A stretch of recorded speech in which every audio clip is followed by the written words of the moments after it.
பைபிளில் வேதத்தில் பார்த்தீங்கன்னா அழிவுகள் ஏற்படுது. அழிவுகள் என்ன செய்யுது? ஏற்படுது. அல்லேலூயா. அப்போ அழிவுகள் ஏற்படுறதுக்கு உண்டான காரணத்தை கர்த்தர் காட்டுவார். இப்போ நோவா காலத்தில் என்ன செஞ்சிச்சு? அழிஞ்சிச்சு. உலகமே அழிஞ்சிச்சு. எப்படின்னா தண்ணியில் உலகத்தை அழிச்சார். வானத்தின் மதகுகள் திறக்கப்பட்டது, பூமியின் மதகுகள் திறக்கப்பட்டது. அதாவது வானத்துலேயும் மழை பெஞ்சிச்சான், பூமியிலையும் அடியிலும் தண்ணி வந்துச்சான். அப்போ ரெண்டும் சேர்ந்து அடிக்கும்போது உலகமே தண்ணியில் மிதந்துச்சு, தரையே தெரியல. உலகமே தண்ணியில் மிதந்துச்சு, தரையே தெரியல. ஒரு மரம் செடி கூட தெரியல. பார்த்துக்குள்ளது கர்த்தர் இறங்கினார், அழிச்சார். நோவா காலத்தில் இது நடந்த காரியம். அப்போ இது ஏன் நடந்துச்சு, இது எப்படி நடந்துச்சு அப்படின்னு கேட்டால் அதுக்கு காரணம் இருக்குது. காரணம் என்னது இருக்குது? ஏன்னா அவர்கள் மனுஷனை படைத்ததை நினச்சி மனஸ்தாபப்பட்டேன்னு சொல்கிறார். ஏன்னா பாவம் பெருத்து போய் என்ன பாவம் போட்டிருக்காதில்ல பைபிளில்? மனிதனுடைய அக்கிரமம் பூமியில் என்ன செஞ்சிச்சு? பெருகினது என்றும்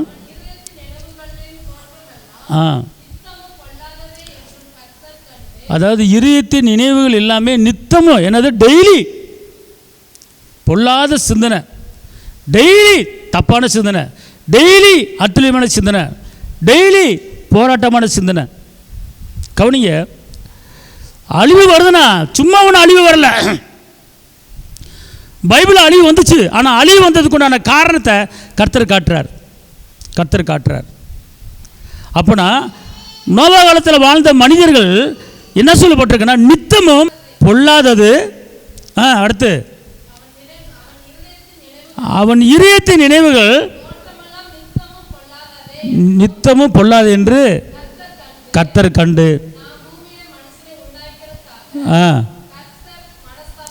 கர்த்தர் மனஸ்தாபப்பட்டார். அவர் இருதயத்துக்கு ரொம்ப கஷ்டமாக இருந்துச்சு, வேதனையாக இருந்துச்சு, கவலையாக இருந்துச்சு. இங்கே பாருங்களேன், நம்மளை குறித்து கர்த்தர் எப்போ கவலைப்படுவார், நம்மளை குறித்து கர்த்தர் எப்போ வேதனைப்படுவார், நம்மளை குறித்து கர்த்தர் எப்போ துக்கப்படுவார் அப்படிங்கிறத குறித்து இந்த வசனம் சொல்லுது. நல்லா தெரிஞ்சுக்கொள்ளுங்க. இப்போ உங்களையும் இங்கே உட்காந்துருக்கிற உங்களையும் இந்த வார்த்தையை கேட்குற உங்களையும் என்னையும் குறித்து கர்த்தர் சந்தோஷப்படணும். அப்போ நம்மளை குறித்து கர்த்தர் சந்தோஷப்படாமல் நம்மளை குறித்து வேதனைப்படுறாரு அப்படின்னா அதுக்கு காரணம் இருக்குது. அப்போ அந்த காரணம் தான் இந்த வசனத்துடைய சிம்டம். திருப்பி சொல்லுங்கம்மா. மனிதனுடைய அக்கிரமம் பூமியிலே பெருகினதும் அல்லாமல் இந்த இருதயத்தில் நினைக்கிற நினைவு, தோற்றம், எண்ணம், சிந்தனை எல்லாம் நித்தமும் பொல்லாத காரியங்கள், அட்டுழியமான காரியங்கள், அநியாயமான காரியங்கள், வேசித்தனமான காரியங்கள். இது பூரா டெய்லி நினைக்கிறது, டெய்லி சிந்திக்கிறது, டெய்லி பார்க்கறது. அப்போ கர்த்தருக்கு இந்த காரியம் என்ன செய்யுது தெரியுது. அப்புறம் என்ன போட்டிருக்கு? அதை குறித்து கர்த்தர் வசனமாக இருந்தது. அப்போ இதுலேருந்து என்ன தெரியுது அப்படின்னு கேட்டால், கர்த்தர் நம்ம மேலே எப்போ கோவப்படுறாரு, கர்த்தர் எப்போ நம்ம மேலே வேதனைப்படுறாரு, கர்த்தர் எப்போ நம்ம மேலே கவலைப்படுறா அப்படின்னு கேட்டால், நம்முடைய இருதயத்தில் நம்முடைய நாத்து மேலே நினைக்கிற நினைப்பு இருக்குது தெரியுமா? அதை நல்லதாக நினச்சிக்கோங்க. இன்றைக்கி அழிவு வருதுன்னா, இன்றைக்கி நம்ம குடும்பத்தில் ஒரு போராட்டம் வருதா, இன்றைக்கி நம்ம குடும்பத்தில் ஒரு பிரச்சனை வருதா, கர்த்தர் நம்மளை குறித்து ஒரு கவலைப்படுறாரு, கர்த்தர் நம்மளை குறித்து வேதனைப்படுறாரு.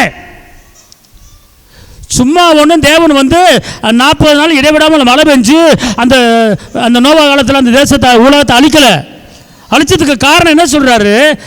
நான் இந்த மனுஷனை படைச்சதை குறித்து வேதனைப்படுறேன். நித்தமும் அவர்கள் உள்ளத்தில் தவறான எண்ணங்கள், முரட்டாட்டமான எண்ணங்கள், பாவமான எண்ணங்கள், தப்பான எண்ணங்கள் சிந்திச்சு இருக்கிறனால இந்த மனிதர்களை அழிப்பதுக்கு நான் இறங்கினேன்னு சொல்லி 40 நாள் இடைவிடாமல் மழையை பெய்ய வைத்து என்ன செஞ்சார்? அழிச்சார். ஆனால் அதில் ஒரு குடும்பம் கர்த்தருக்கு பயப்படுகிற குடும்பம், அதில் ஒரு குடும்பம் கர்த்தருக்கு கீழ்ப்படுகிற குடும்பம், அதில் ஒரு குடும்பம் கர்த்தரோடு இடைவிடுகிற ஒரு குடும்பம், அதில் ஒரு குடும்பம் கர்த்தரோடு அனுதினமும் பேசுகிற ஒரு குடும்பம், அதில் ஒரு குடும்பம் அந்த இதயத்தில் பொல்லாத எண்ணங்கள் பொல்லாத சிந்தனை நினைக்காம கர்த்தரையே நினச்சிக்கிட்டு இருக்கிற ஒரு இதயமான ஒரு குடும்பம். அப்படிப்பட்ட அந்த தேசத்தில் அந்த நாட்டில் வாழ்ந்தது நோவா குடும்பம். ஏன்னா வேதம் சொல்லுகிறது நோவா தேவனோடு சஞ்சரித்தார். நோவா தேவனோடு சஞ்சரித்தார். அப்போ வாசிங்க பார்ப்போம். நோவா தேவனோடு என்ன செஞ்சார்? சஞ்சரித்தார்னு சொல்லி ஒரு வசனம் இருக்கும் பாருங்கள். அப்போ சஞ்சரிக்கும் போது தான் அவர் சொல்கிறாரு, நோவாவோடு பேசுகிறாரு, நோவாவே நான் என்ன செய்ய போகிறேன்? இந்த உலகத்தை என்ன செய்ய போகிறேன்? அழிக்க போகிறேன். நீ என்ன பண்ணு? ஒரு பேழை என்ன செய்ய உண்டு பண்ணிக்கோ. அந்த பேழையை உண்டு பண்ணி இந்த உலகத்தில் இருக்கிற எல்லா மிருகராசிகள், ஜீவராசிகள், பறவைகள், ஊரும் பிராணிகள் எல்லாத்தையும் ஆணு ஒன்று பெண்ணு ஒன்று ஜோடி ஜோடி என்ன செஞ்சுக்க, அந்த பேழைகளை வச்சுக்க. உன் குடும்பத்தில் 8 பேர் 8 பற்றி உள்ளே வச்சுக்க, நான் அழிக்க போகிறேன் அப்படின்னு சொல்கிறார். நோவா ஒன்றுமே பேசலை. அந்த பேழையை கட்டுவதுக்கு உண்டான ஒரு இன்ஜினியர் பிளான் கர்த்தர் கொடுக்குறார்.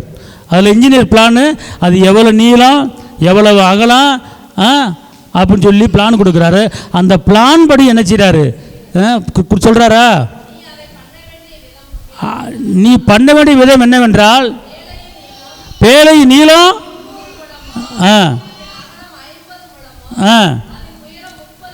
உயரம் 30 மூலம். பாருங்க, ஒரு பேழையை செய்வதற்குண்டான டைம் டேபிள், ஒரு பிளான் கர்த்தரே கொடுக்குறார். அதன்படி என்ன செய்கிறாரு? அந்த பேழை, அதாவது ஒரு கப்பல், அந்த கப்பல் அந்த பேழை எப்படின்னு கேட்டிங்கன்னா, அந்த பேழைங்கிறது ஒரு பெரிய கப்பல். நல்லா தெரிஞ்சுக்கொள்ளுங்க.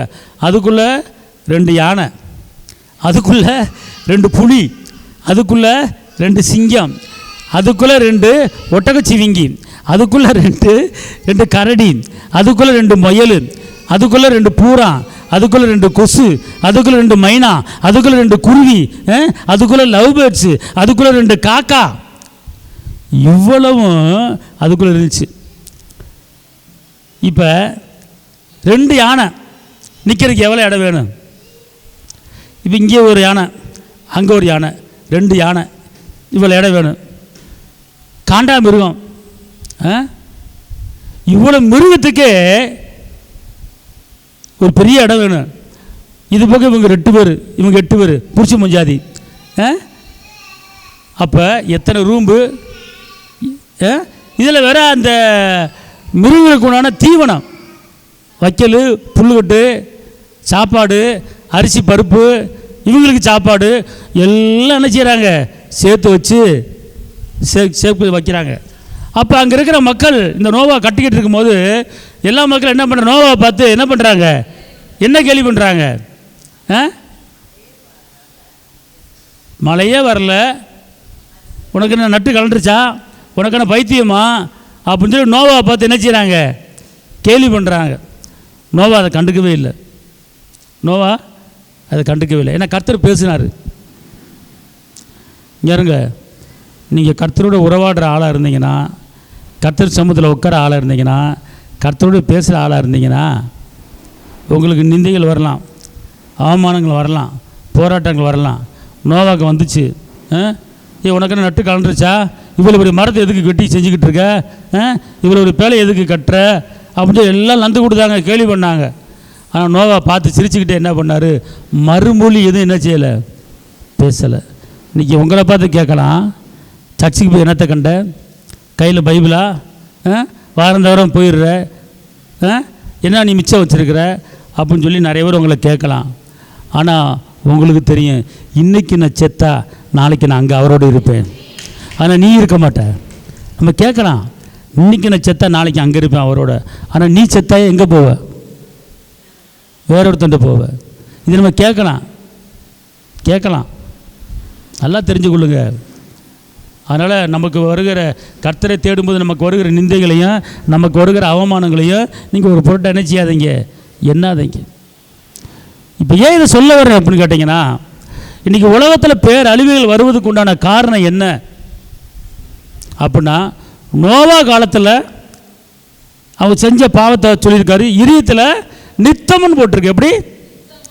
நித்தமும் பொல்லாத காரியங்கள், அக்கிரமமான காரியங்கள், அநியாயமான காரியங்கள், பாவத்தின் காரியங்கள், தேவனுக்கு விரோதமான காரியங்கள் எல்லாமே டெய்லி அந்த இருத்தல் நினச்சிக்கிட்டே இருந்தாங்கன்னா கர்த்தர் கோபம் வந்து என்ன செஞ்சார்? 40 மலையை வச்சு என்ன பண்ணார்? அழிச்சிட்டார். இன்றைக்கி அதே போல தான் இன்றைக்கி நம்ம குடும்பமாக இருக்கலாம், உலகமாக இருக்கலாம், தேசமாக இருக்கலாம். ஒரு பேர் அழிவு வருதுன்னா அதுக்கு காரணம் இல்லாமல் அழிவு வராதுங்க. காரணம் இல்லாமல் அழிவு வராது. அதனால் இன்றைக்கி உங்களுடைய இறுதியம் இருக்குல்ல, இறுதியம் ஆத்துமாவில் தயவு செய்து உங்களுக்கு எதிராளிகள் இருந்தாலும், உங்களை துன்பப்படுத்தினவர்களாக இருந்தாலும், உங்களை மோசம் போக்குறவங்களாக இருந்தாலும், உங்ககிட்ட பணத்தை அபகரித்து தர முடியாது சொன்னவங்களாக இருந்தாலும், அவர்களை பார்த்து உங்கள் மனதுக்குள்ள ஒரு கசப்பை, பொல்லாத எண்ணங்கள், பொல்லாத சிந்தனைகள், கசப்பான காரியங்கள் எதையுமே உங்கள் இருதயத்தில் நீங்கள் என்ன செய்யாதீங்க? சுமந்து கொண்டு இருக்காதீங்க. இருதயத்தில் சுமந்து கொண்டு என்ன செய்யாதீங்க? இருக்காதீங்க. உங்கள் இருதயத்தில் நன்மையை மட்டும் யோசிங்க. இங்கே இருங்க, உங்கள் குடும்பத்தில் உங்கள் சந்ததி நல்லா இருக்கணுமா, உங்கள் பிள்ளைகள் நல்லா இருக்கணுமா, உங்களுக்கு ஆயுஷ்நாட்கள் பெருகணுமா, நீங்கள் பிள்ளைகளின் சமானத்தை பார்க்கணுமா, ஒரு காரியத்தை மட்டும் செய்யுங்க. ஒரே ஒரு காரியம், உங்கள் இதயத்துக்குள்ள யார் மேலேயும் கசப்பு, யார் மேலேயும் வெறுப்பு, யார் மேலேயும் சண்டை, அவன் சாகணும், இவன் ஒழியணும், இவன் ஒன்றும் இல்லாமல் ஆகணும் அப்படிங்கிற காரியத்தை குறித்து தயவுசெய்து தப்பாக நீங்கள் நினைச்சிடாதீங்க. அழிவுக்கு காரணம் இந்த வசனத்தை நல்லா மைண்டில் ஏற்றுங்க. திருப்பி அதை வாசிமாத. மனிதனுடைய அக்கிரமம் அவர்களுடைய இருதயத்தின் நினைவுகளும் நித்தமும் பொல்லாத காரியம், தவறான காரியம், அட்டுழியமான காரியங்கள் என்று கண்டு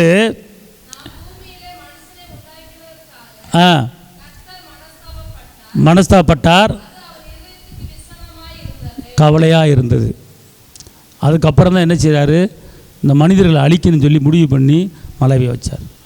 அப்போ இன்றைக்கி நம்முடைய குடும்பத்தில் ஏதாவது ஒரு அழிவு வருதுன்னு வச்சுக்கொள்ளுங்களேன். நீங்கள் அப்போ உணருங்க, ஏதோ தவறான எண்ணம் என் உள்ளத்தில் இருக்குது, தவறான பொல்லாத எண்ணம் என் உள்ளத்தில் இருக்குது, தப்பான சிந்தை என் உள்ளத்தில் இருக்குது. அதை எடுத்து போட்டுருங்க. கர்த்தர் சொல்றார், பழைய மனிதனை களைத்து போட்டு புதிய மனிதனை தரித்து கொள்ளுங்கள். பழைய மனிதனை களைத்து போட்டு புதிய மனிதனை தரித்து கொள்ளுங்கள். அன்பார்ந்தவர்களே, இன்னைக்கு அழிவுக்கு காரணமே பொல்லாத சிந்தனைகள், பொல்லாத எண்ணங்கள், பொல்லாத நினைவுகள், பொல்லாத பேச்சுக்கள். இது மட்டும் நம்ம உள்ளத்தில் என்ன செய்யக்கூடாது? இருக்கக்கூடாது. கர்த்தர் இருதயத்தின் நினைவுகளையும் தோற்றங்களையும் பார்க்கிறவர். மனிதன முகத்தை பார்க்கிறார் கர்த்தரோ.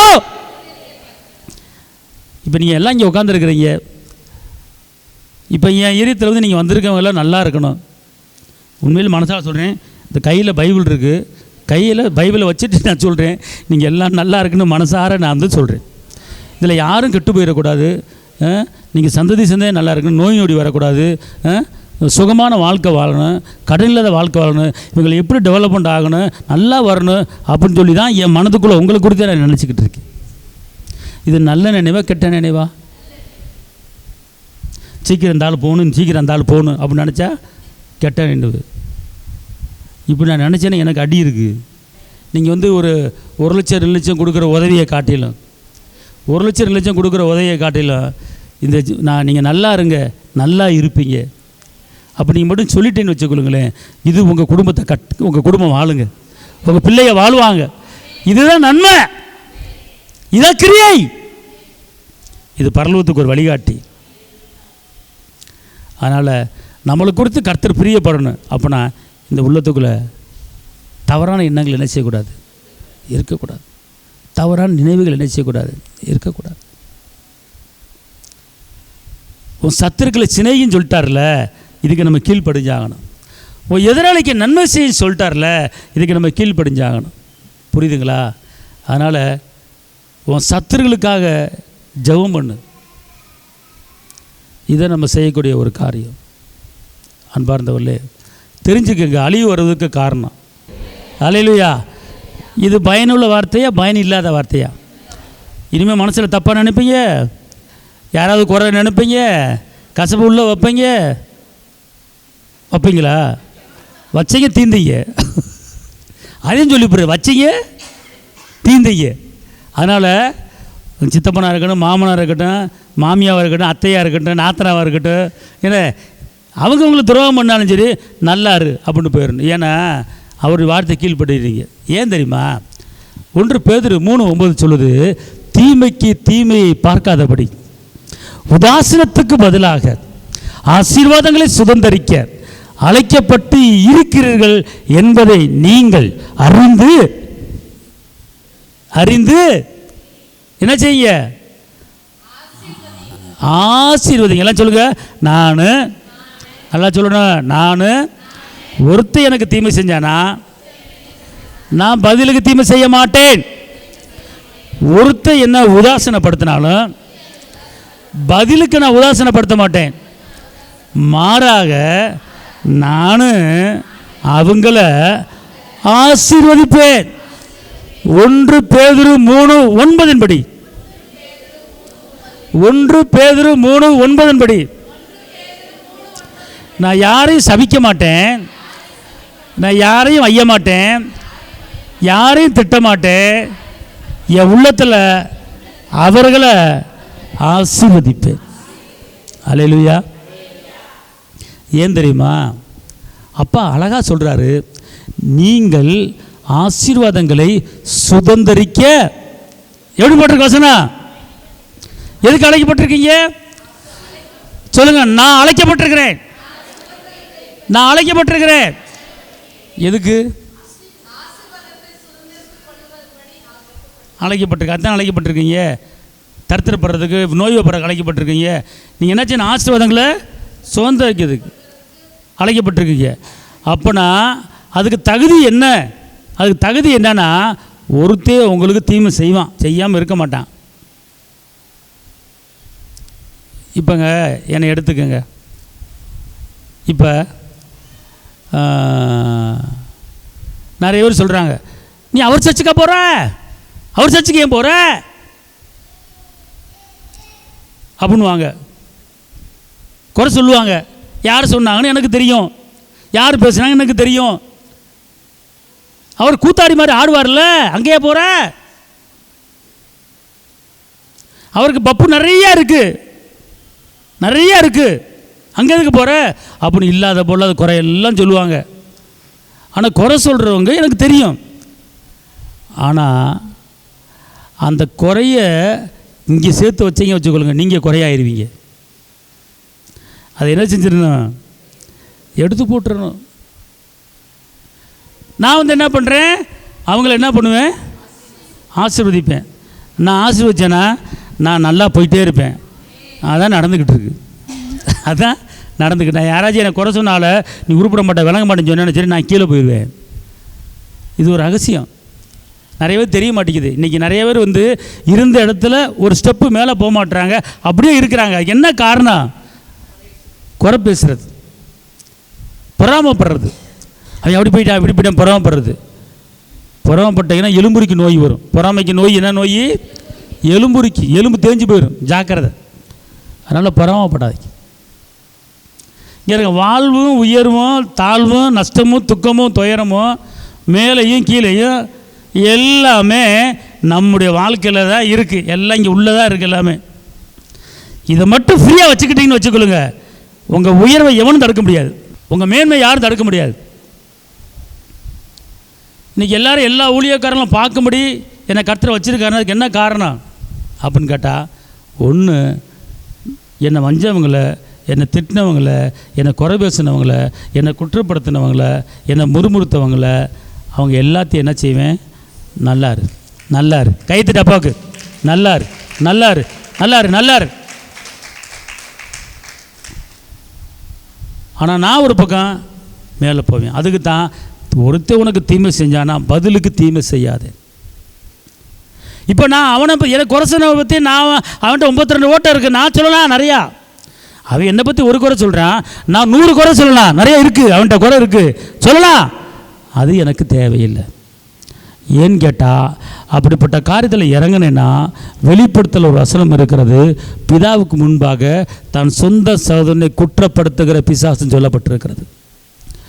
நல்லா தெரிஞ்சுக்கொள்ளுங்க.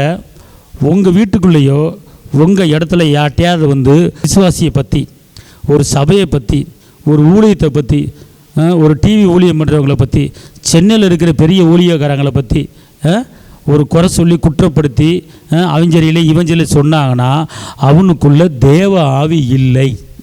அவனுக்குள்ள வெளிப்படுத்தல அந்த ஆவி இருக்குது. ஏன்னா குற்றப்படுத்துகிற ஆவி. அந்த ஆவி என்ன செய்யுமா, எல்லாத்தையும் குறை சொல்லிக்கிட்டே இருக்கும். பிதாவுக்கு முன்னால் குறை சொல்லிக்கிட்டே இருக்கும். பிதாவுக்கு முன்னால் என்ன செய்யும், குறை சொல்லிக்கிட்டே இருக்கும். குற்றப்படுத்துகிற ஆவி வெளிப்படுத்தல இருக்குது. அப்போ அந்த ஆவி ஒரு மனிதனை நல்லவன்னு சொல்லாது. அவஞ்சரியில் இவஞ்சரியில் அவஞ்சரியில் இவஞ்சரி சொல்லிக்கிட்டே இருக்கும். பார்த்துக்கொள்ளுங்க. அப்போ உங்கள் வீட்டுக்குள்ளே யாராவது ஒரு விசுவாசி ரட்சிக்கப்பட்ட ஆளை பார்த்து குறை சொல்ல ஆரம்பித்தாங்கன்னா அவங்களுக்குள்ள பிசாசு ஆவி இருக்குதுன்னு அர்த்தம். நீங்கள் வீட்டுக்குள்ளே பிசாசை உட்கார வச்சுருக்கீங்கன்னு அர்த்தம். வெளிப்படுத்தல் 12:10, அப்பொழுது வானத்தில் ஒரு பெரிய சத்தம் உண்டாகி, ரட்சிப்பு வல்லமையும் தேவனுடைய ராஜ்யம் அவருடையது, கிறிஸ்துவின் அதிகாரமும் நமக்கு உண்டாயிருக்கிறது, இரவும் பகலும் நம்முடைய ராஜாதி ராஜா தேவனுக்கு முன்னால நம்முடைய சகோதரன் பேரில் நம்ம பேரில் குற்றம் சுமத்தும் பொருட்டு அவர்கள் மேல் குற்றம் சாட்டுகிறவன் தாழ தள்ளப்பட்டு போவான் பிசாஸ். அப்போ இங்கே இருங்க, அவன் இரவும் பகலும் உங்களை என்னை பற்றி குறை சொல்லிக்கிட்டே இருப்பானா, பிதாமுனால குறை சொல்லிட்டே இருப்பானா. அப்போ அந்த ஆவி மனிதனுக்குள்ளே எல்லாத்துலேயும் நடந்துக்கிட்டு இருக்கு. அப்போ இன்றைக்கி உங்கள் வீட்டுக்குள்ளே உட்காந்து அந்த சபை அவர் சரியில்லைப்பா, அவர் இங்கே இருக்கார், வாரத்தில் 2 வாட்டி சென்னைக்கு போயிடாரு, லண்டனுக்கு போயிடாரு, அங்கே போயிடாரு, சபையை கவனிக்க மாட்டார், விசுவாசிகளை கவனிக்க மாட்டார், அவர் சரியில்லை. அப்படியா, அங்கே எதுக்கு போகிற நீயே? அவர் விசுவாசிகளை கவனிக்கவே மாட்டார், விசுவாசிகள் ஜெபிக்க மாட்டார். இங்கே வா, இங்கே எங்கள் பாஸ்டர் இப்படி உங்கள் வீட்டுக்குள்ளே உட்கார வச்சு யாராவது சொன்னாங்கன்னா, நீங்கள் டீயும் காப்பியும் கொடுத்தீங்கன்னா, நீங்கள் டீ யாருக்கு போட்டு கொடுக்குறீங்க? பிசாசுக்கு. 2 பிஸ்கட் எடுத்து நீங்கள் 2 இந்தாங்க பிஸ்கட் சாப்பிடுங்க, இந்த டீ குடிங்க, மத்தியானம் சாப்பிட்டு போகிறீங்களா, கறி எடுத்துகிட்டு வரவா? அட உக்காமக்கா, பிசாசை கூப்பிட்டு உட்கார வச்சு டீயை போட்டு காஃபி போட்டு கறிசோறு போட்டுக்கிட்டு இருக்கீங்க. இயேசுடைய பாதை உங்கள் வீட்டுக்குள்ளே வர்றதுக்கு இடம் கொடுங்க. பிசாசு வர்றதுக்கு என்ன செய்யாதீங்க, இடம் கொடுக்காதீங்க. பிசாசு எப்படி வருவான்னு கேட்டால் இப்படி தான் வருவான். உங்கள் வீட்டுக்குள்ளே கர்த்தர் நல்லவர், கர்த்தர் உங்களை ஆசீர்வதிப்பார், நம்ம எல்லாம் சேர்ந்து ஜெபிப்போம், ஒரு மனதில் ஜெபிப்போம், எல்லா சபைக்கும் ஜெபிப்போம், எல்லா போதகர்களும் ஜெபிப்போம், நாடு நல்லா இருக்கட்டும், தேசம் நல்லா இருக்கட்டும், நம்ம ஜெபம் பண்ணுமா? அப்படின்னா தேவ மனிதன் அவன். ஆனால் உட்காந்துக்கிட்டு அவன் சரியில்லை, இவன் சரியில்லை, அவர் எப்படி இவர் எப்படி அப்படின்னாங்கண்ணா, இங்கே இருங்களேன். அப்படி யாராவது குற்றப்படுத்தினானா, ரோமரில் ஒரு வசனம் இருக்குது, தேவனே, ரோமர் 8, தேவனே என்னை நீதிமானா மாற்றிட்டாரு, என்னை குற்றப்படுத்துகிறவன் யார்? எப்படி போட்டிருக்கு? தேவனே என்னை நீதிமானா மாற்றிட்டாரு, என்னை குற்றப்படுத்துகிறவன் யார்? அப்படின்னா அவரே நீதிமானை மாற்றிட்டார், நீ எது குற்றப்படுத்திக்கிட்டு இருக்க? அவரே ரத்தத்தால் கழுவிட்டார், நீ எது குற்றப்படுத்திக்கிட்டு இருக்க? அதனால் அன்பார்ந்தவர்களே, இப்படிப்பட்ட காரியத்தை நீங்கள் கேட்டு இருதயத்துக்குள்ள வச்சாதீங்க. அப்படி வைக்கும் போது உங்கள் இருதயம் என்ன செஞ்சிடும்? பாதிக்கப்பட்டுரும். அப்படி தான் நோவா காலத்தில் என்ன பண்ணாங்க? நித்தமும் அவர்கள் பொல்லாதவைகளையும் அக்கிரமங்களையும் என்ன செஞ்சாங்களாம்? எப்படி போட்டிருக்குன்னா ரொம்ப அழகாக போட்டிருக்கு, நித்தமும் போட்டிருக்கு. எப்படி போட்டிருக்கு? நித்தம் கர்த்தர் கண்டு மழையை வர வச்சு அழிச்சார் சுத்தமாக. இப்போ அழிவுக்கு காரணத்தை புரிஞ்சு கொள்ளுங்க. அழிவுக்கு காரணம் இதயத்துக்குள்ள நித்தமும் பொல்லாத காரியங்கள், அநியாய காரியங்களை தயவு செய்து சிந்திக்காதீங்க. உங்கள்கிட்ட 10 லட்சம் வாங்கிட்டு இல்லைன்னு சொன்னான்னா அப்பாட்ட விட்டுருங்க. அவர் பார்த்துக்குவார், உங்களுக்கு கொடுப்பார், அவர் தருவார்.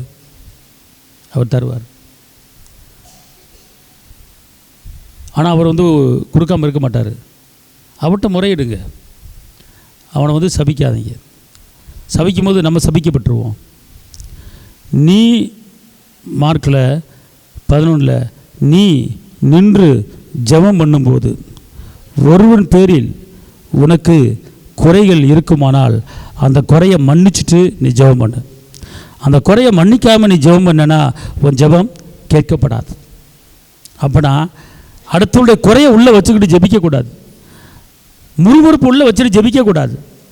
அன்பார்ந்தவர்களே, நல்லா தெரிஞ்சு கொள்ளுங்க, அழிவுக்கு காரணம் நம்முடைய இதயத்தில் இருக்கிற அட்டுழியங்களும் அக்கிரமங்களும் தீமையான காரியங்களும். ஆனால் நம்ம சபையை பொறுத்த வரைக்கும் யாருமே இப்படி பேசுகிறது இல்லை. யாருமே அடுத்த குடும்பத்தை பற்றி அவ இப்படி இவ இப்படி, அவ சரியில்லை இவ சரியில்லை அப்படின்னு யாருமே கம்ப்ளைண்ட்டு வந்ததில்லை. சபை விசுவாசிகளுக்கு ஒரு கையை தட்டு. அப்படியே இருந்தாலும் நீங்கள் மனதில் வச்சு ஜெபிச்சுக்கிறீங்க, அதை நீங்கள் என்ன செய்கிறதில்ல, பறைசாற்றுவதில்லை. அதுதான் கர்த்தர் செய்கிற ஒரு காரியம். அதான் தீமைக்கு தீமையை பார்க்கக்கூடாது. இப்போ புரியுதா ஏன் அழிவு வருதுன்னு? புரியுதா? அடுத்து ஒரு அழிவு. இந்த அழிவு எப்படி வந்துச்சு? எதனால் வந்துச்சு? மனிதனுடைய இதயத்தில் பொல்லாத சிந்தனை வந்தனால அழிவு வந்துச்சு. வேதத்தில் 2வது அழிவு இன்னொன்று வந்துச்சு. சோதம் கோமரா பட்டணத்தில் 1 தண்ணியில் அழிச்சார், 2 எதில் அழிச்சார்? தீ, அக்கினி, கந்தகத்தில், அதாவது நெருப்பு மலை. என்னது? நெருப்பு முதல் தண்ணியில் மலை. ஆனால் கர்த்தர் என்ன பண்ணிட்டார்? அழிச்சிட்டு என்ன பண்ணிட்டார்? இனிமேல் உலகத்தை தண்ணியில் அழிக்க மாட்டேன்னு சொல்லி ஒரு வானவில் என்ன செஞ்சிட்டார்? போட்டுட்டார். இப்போ மழை காலத்தில் பார்த்தீங்கன்னா ஒரு வானவில் தெரியும். அந்த வானவில் கர்த்தர் உடன்படிக்கை பண்ணிட்டார், நான் இனிமேல் தண்ணியில் அழிக்க மாட்டேன், உடன்படிக்கை பண்ணிட்டார். இப்போ தண்ணியில் அழியுது உலகம், தண்ணியில் அழியுது. ஒரு சில இடம் நடக்குது, ஆனால் உலகமே அழியலை. ஆனால் அப்போ உலகமே அழிஞ்சிச்சு தண்ணியில். அப்போ ஒரு சில இடங்களில் தண்ணியில் அழியுது. அப்போ நல்லா புரிஞ்சு கொள்ளுங்க. அப்போ இதுக்கு என்ன செய்யணும்னு கேட்டிங்கன்னா, உலகத்தில் தேசத்தில் நடக்கிற பாவங்களை கர்த்தர் மன்னித்து அந்த தேசத்தை என்ன செய்யணும்? காப்பாற்றணும். 2வது அழிவு ஏன் வந்துச்சுன்னு கேட்டிங்கன்னா, அது ஆதியாகமத்தில் இருக்கிறது. சோதம் கோமரா பட்டணம் இருக்குது. ஆபிரகாமோட லோத்து பிரிஞ்சு என்ன செய்கிறாரு? போகிறாரு. நல்லா செழிப்பாக இருக்கிற பூமியை பார்த்து போகிறாரு. போகும்போது அங்கே ஒரு அக்கிரமம் பெருகுச்சு. அது என்ன அக்கிரமம் தெரியுமா? அது என்ன பாவம் தெரியுமா? அந்த பாவம் ரொம்ப கொடூரமான ஒரு பாவம். அந்த பாவம் வேசித்தனமான ஓரினி சேர்க்க பாவம், அப்படிப்பட்ட பெரிய பாவம். அதனால் கர்த்தர் என்ன செஞ்சார் தெரியுமா? பார்த்தாரு. அக்கிரமம் பெருகுச்சு சோதம் கோமரா பட்டணத்தில். ஆனால் கர்த்தர் என்ன செஞ்சார்? அங்கே மலையில் உலகத்தை அழிச்சார், அங்கே ஒரு குடும்பத்தை காப்பாற்றினார். அங்கே ஒரு குடும்பத்தை, அந்த ஒரு குடும்பத்து மூலமாக தான் சந்ததி பெருகுச்சு. புரியுங்களா? நோவா. ஆனால் இங்கே சோதம் கோமரா பட்டணத்தை அழிக்கிறாரு, இங்கே ஒரு குடும்பத்தை காப்பாற்றுறாரு.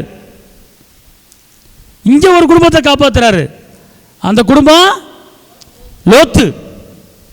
அதில் பொண்டாட்டி பிழைக்க வேண்டிய ஆள் உப்புத்தனா நிற்கிது. கர்த்தர் சொன்னார், இந்த சோதம் கோமரா பட்டணத்தை விட்டு நீ திரும்பி பார்க்காம ஓடணும், திரும்பி பார்க்காம போகணும், திரும்பி பார்த்துறாதுன்னு சொல்கிறார். அப்போ 2 மக லோத்து வேகமாக ஓடுறாங்க. ஓடும்போது ஆனால் கட்டின பொண்டாட்டி இருக்கா பாருங்க. அங்கே பின்னாடி ஓ ஐயோ ஐயோ ஓ புர்ரு சத்தம் கேட்குது. ஐயாம்மா எரியுது எரியுது எரியுது, ஐயா அம்மா சாகிறேன், ஐயோ காப்பாற்றுங்க அப்படின்னு சத்தம் கேட்குது. உங்கள் நேராக ஓடிக்கிட்டு இருந்தாலும் அந்த சத்தம் கேட்ட உடனே கம்முன்னு போயிட்டே இருக்க வேண்டியதானே. என்னடா இவ்வளோ கத்துறாங்களே அப்படின்னு லைட்டாக அப்படி திரும்பி தான் பார்த்துச்சு பாருங்கள். புகை மண்டலம் அக்கினியாக எரிஞ்சுக்கிட்டு இருக்கு. பார்த்துருச்சு. பார்த்த உடனே அதே இடத்துல அந்த அம்மா என்ன ஆயிடுச்சு? உப்பு தூணாக மாறிடுச்சு. அந்த உப்பு தூண் இன்னும் இருக்குது. அந்த உப்பு தூண் இன்னும் அரபு நாட்டில் இருக்குது.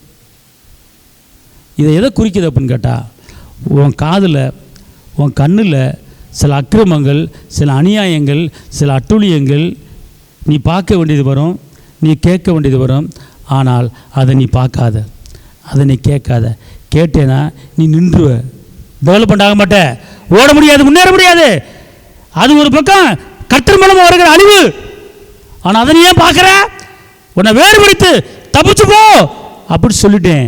ஆனால் நீ எதுக்கு நான் அழிக்கிற அழிவை நீ ஏன் பார்க்குற? நான் அழிக்கிற அழிவை நீ ஏன் பார்க்குற? நீ பார்க்காத, போயிட்டே இரு அப்படிங்கிறார். அப்போ எதை குறிக்குது அப்படின்னு கேட்டால், இன்றைக்கி நம்முடைய வாழ்க்கையில் நம்ம கண்ணு முன்னால் எத்தனையோ அக்கிரமங்கள் நடக்குது, நம்ம கண்ணு முன்னால் எத்தனையோ பாவங்கள் நடக்குது, நம்முடைய கண்ணு முன்னால் எத்தனை பிராடு, எத்தனை முள்ளமாரித்தனம், எத்தனை அநியாயம், எத்தனை அட்டூழியம் நடந்துக்கிட்டு இருக்கு. ஆனால் அதை நீ நின்று பார்க்காத. எப்படி இவங்க பாவம் பண்ணுறாங்க, எப்படி தப்பு பண்ணுறாங்க, எந்த வழியில் சம்பாதிக்கிறாங்க, அதை நின்று அதை கண்காணித்து நீ பார்த்துக்கிட்டு இருந்தேன்னா நீ டெவலப்மெண்ட் ஆக முடியாது, நீ உப்புத்தனா மாறிடு. ஆனால் நோவா காப்பாற்றப்பட்டார், லோத்து காப்பாற்றப்பட்டார், 2 பிள்ளை காப்பாற்றப்பட்டுச்சு. ஆனால் திரும்பி பார்த்தாங்க. அதே போல் தான் அன்பார்ந்த தேவ பிள்ளைகளே, பாவத்தை திரும்பி பார்க்காதீங்க, பாவத்தை பார்க்காதீங்க, பாவத்தை நின்று பார்க்காதீங்க, பாவத்தை நின்று கேட்காதீங்க, பாவத்தை உங்கள் கண்ணால் பார்க்காதீங்க. அந்த பாவத்தை அழியிற அந்த அந்த தீவ அந்த அந்த சோதங்கமர பட்டணத்தை இந்த அம்மா நின்று எப்படி அழிகிறாங்க? அது பாவம், சுட்டரிக்கப்பட வேண்டிய இடம். அது எதுக்கு நீ பார்க்குற? பார்க்காத, போயிட்டு இரு. உனக்கு ஒரு நல்ல பாவம் இல்லாத ஒரு பரிசுத்தமான ஒரு இடத்த நான் உனக்கு ரெடி பண்ணி வச்சுருக்கிறேன், நீ அங்கே பார்த்து போயிட்டே இரு. ஆனால் நீ நின்றுட்ட, ஏன் நிற்கிற? போயிட்டாரு. நின்று கழுத்தை திருப்பி அந்த 2 கண்ணில் அந்த பாவத்தினுடைய அந்த அழிவை நின்று பார்க்குற. அப்படியே உன் காலில் என்ன செய்யுது? மண்ணோட மண்ணாக விட்டுது கால். அப்படியே ஃபுல்லாக கல்லாக மாறி உப்புத்துறை மாதிரி தலை வரைக்கும் உப்புது அப்படி நிற்கிது.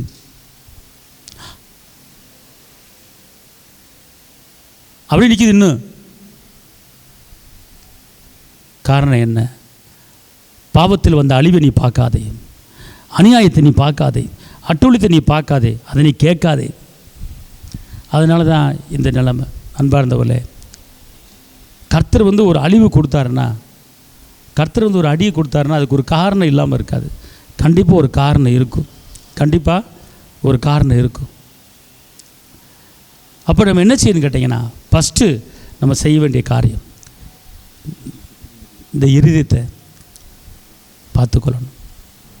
அப்போ இனிமேல் நீங்கள் மனதுக்குள்ளே கசப்பை வைப்பீங்க, இனிமேல் மனதுக்குள்ளே வெறுப்பை வைப்பீங்க, இனிமேல் நான் விளங்காத அத்தைன்னு சொல்லுவேன், விளங்காத நாத்து நான் சொல்லுவேன், எனக்கு வாட்சவன் சரியில்லை, இவனால் பெரிய தலைவலியாக இருக்குது, உருப்பிட மாட்டான்னு சொல்லுவேன். சொல்ல மாட்டேன். இங்கே இருங்க, இந்த வசனத்தை நல்லா மைண்டில் ஏற்றிக்கிங்க. நோவா காலத்தில் எப்படி அழிஞ்சது, அதுக்கு உண்டான காரணம் என்ன? காரணம் மனிதன் இதயத்திலே அனுதினமும் அக்கிரமங்களும் அநியாயங்களும் அட்டுழியமாய் இருந்தது.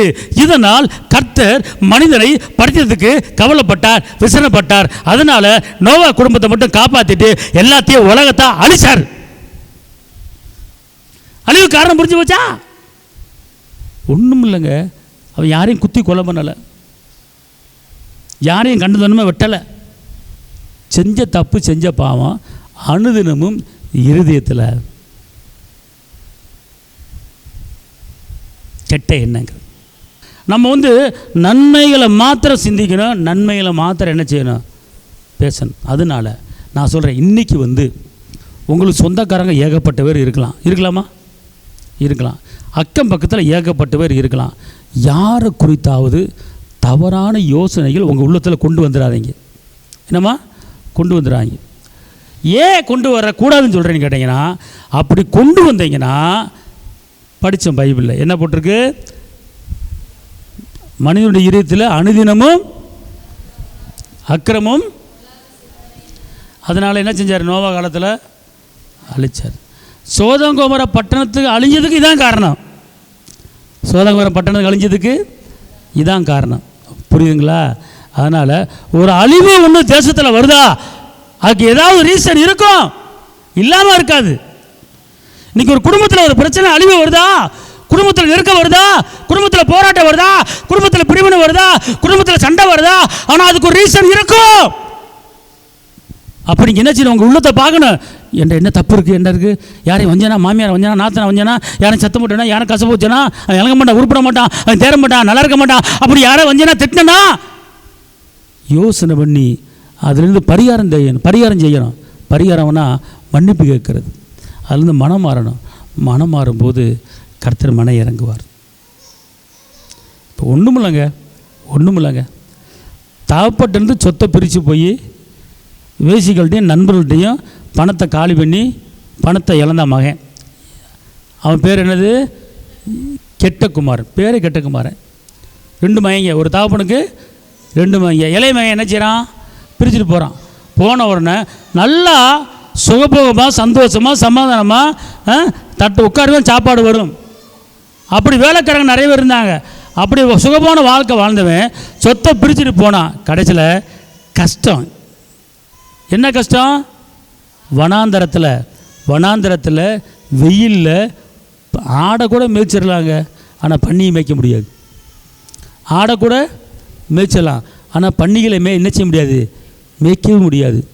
ஆனால் அவன் பன்னிகளை போய் மேய்ச்சான். இன்னொரு பெரிய ஒரு காரியம் என்னன்னு கேட்டால், பன்னி திங்கிற தவிடு கிடைக்குமா கிடைக்காதா, தவிடுக்கு எங்கனுமே நல்லா 3 நேரம் விதவிதமாக சாப்பிட்டவங்க, அவனுக்கு கஷ்டம் எப்படி திரும்ப வந்துச்சு, அவனுக்கு கஷ்டம் ஏன் வந்துச்சு, பண்ணி வைக்கிற கஷ்டம் ஏன் வந்துச்சு, வனாந்தர வெயிலில் ஏன் எல்லாம் அலைஞ்சான், ஏன் பண்ணி திங்கிற தவிடு தின்னா, இந்த கஷ்டம் ஏன், இந்த வேதனை ஏன், நெருக்கம் ஏன் அப்படின்னா, அவன் உள்ளத்துக்குள்ளே தகப்பன் அன்பை புரியாமல், தகப்பன் நேசத்தை புரியாமல், தகப்பன் கிருபையை புரியாமல், உலகத்தின் நேசத்துக்கு தைரியத்துக்கு இடம் கொடுத்தான். உலக ஆசபாச பாவங்களுக்கு இதயத்தில் இடம் கொடுத்தான். வேசித்தனமான பாவத்துக்கு இதயத்தில் இடம் கொடுத்தான்.